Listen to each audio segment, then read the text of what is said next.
قال رسول الله صلى الله عليه وسلم إذا مات الإنسان انقطع عنه عمله إلا من ثلاث من صدقة جارية أو علم انتفع به أو ولد صالح يدعو له رواه মুসলিম।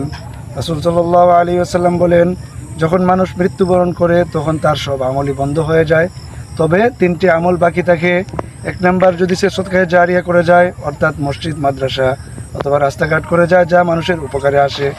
দুই নাম্বার হলো, সে যদি এমন কোনো এলেম রেখে যায়, অর্থাৎ এলেমের কোনো কিতাব রেখে যায়, কাউকে পড়িয়ে যায়, তারা যদি দোয়া করে এবং এলেমের কিতাব দ্বারা উপকৃত হয়, তাহলেও সে কবরে থেকে থেকে সে সওয়াব পেতে থাকবে।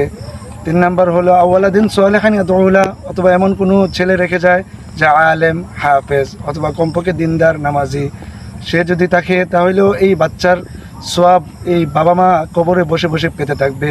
আল্লাহ তাআলা হাদিস অনুযায়ী আমল করার তৌফিক দান